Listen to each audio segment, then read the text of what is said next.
Is it that time of the year again? Yes, it is. It's time to get freaky.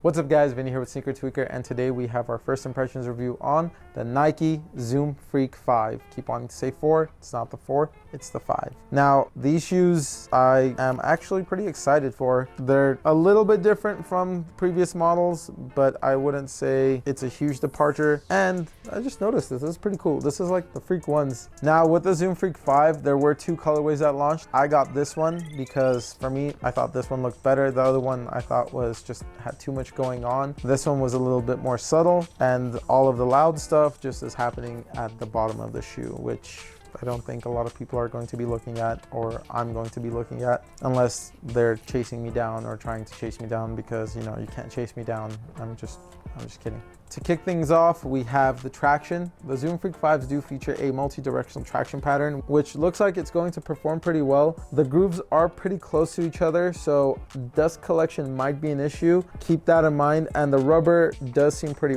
pliable, so I don't know if I would take it outdoors. But again, if outdoors is where you play, then by all means, it's your shoes. Take them outdoors, do with them what you will, your choice. The outsole itself is his logo with Nike, and then the heel is a bunch of triangles, which actually looks like the traction pattern for, I think, the Kyrie 8s and also the GT Cut 2s. This one, I don't know if this is actually going to hold up in the heel, but most players, and Giannis, I'm pretty sure as well, do play on their forefoot. And as for the forefoot, this has got you covered. For the cushion, the Zoom Freak 5s, as the name suggests, have Zoom in the forefoot and Cushlon as a carrier. Cushlon is probably one of my favorite foams with Nike. React, I would say, is still my favorite. Cushlon is right there. Zoom is my favorite cushion by far, and you can't go wrong with Zoom. Now, as far as what's different from this to the 4 had Zoom pods in the forefoot, where this one, the Zoom is actually encased and closed off. You can't really see it. You do have the actual indents and whatnot. You can see where it is on the outsole, but you're not really going to see the pods or the exposed units, anything like that. For me, as long as the cushion still works, you get that bounce, then I'm not complaining. Looks to me aren't going to do anything. For me, it's more so the performance. Zoom is life. I love Zoom, so put Zoom in everything. And if it had Zoom Strobel, that would be even better. As for the fit, the Zoom Freak 5s do fit true to size. Just like with every other shoe in this line, they are a little bit more snug. So if you are a narrow footer to a medium foot, you should be good. However, every foot shape is different. So if you can go in and try them out, go in and try them out. And if you're a wide footer, definitely try them out. See if it's comfortable for you or if there's discomfort. If there is, maybe size up or go half a size up or full size up, just depending on what feels right to you. The shoes in itself, I mean, the way they fit, the way they look, do remind me a lot of Kobe's, and the Zoom Freak line is getting closer to what Kobe's look like. Giannis was wearing Kobe's in the beginning until he got his own shoe line, and pretty much every line that Nike has now is starting to replicate Kobe's. Luckily, the Kobe line is coming back, but if you are wanting it to be more accessible and probably cheaper, because a lot of times people tend to resell them, hopefully Nike makes it more accessible whenever they do re-release a Kobe line and they don't just burn us hoopers who actually love Kobe. Anyway, if you are wanting Kobe's for the performance and not just sentimental value, which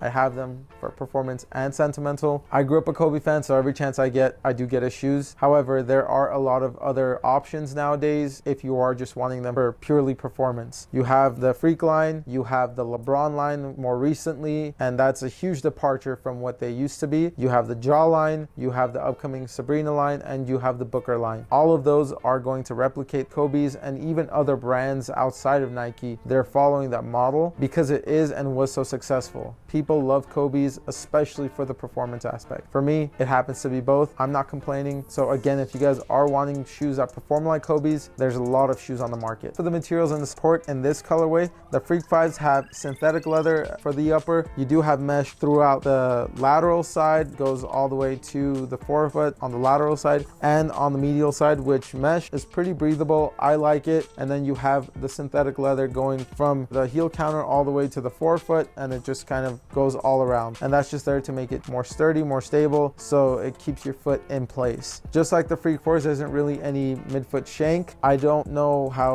torsional support is going to be. I didn't really have any issues with the Freak 4s. The Freak 5s, I haven't really put them on court yet, so I won't know until that's the case. Tune in for the performance review in order to find that out. As for the price, these do retail for $130, which the other colorway does retail for $140, but these ones were $10 cheaper, and I like this colorway better, so it was a win-win for me. For the weight, they do feel a little bit lighter than most other shoes that I've had a chance to look at recently, and this is a size 9, and these weigh about 13.6 ounces. Not bad at all. It's more on the medium lighter side for me, and again, for me, I don't care about weight. When I'm hooping, I'm just in my zone and I'm not paying attention to how my shoes weigh. Now, if my traction were terrible, I had stiff cushion, or my shoes weren't supportive, I'd notice that, but weight isn't something I pay attention to. That's just a personal preference for me. Everyone's different. Some people really do pay attention to it. Some people it doesn't bother at all. I'm one of the people it doesn't bother at all. If you guys are wanting to see how these shoes perform, again, stay tuned for the performance review. Thank you again for tuning in and for all the support. We are on the road to 100,000 subscribers, so everything that you guys do, whether it's view, like, comment, subscribe, share, all of that helps. And once we do get to 100,000 subscribers, we are going to start doing sneaker giveaways, whether it's casual sneakers or basketball sneakers, you name it, we're gonna do it. We're happy to do it, especially for those of you people that are supporting us. If there are any other shoes you guys would like us to review, please comment down below for more content like this. Please like, subscribe, and follow. See you guys in the next one.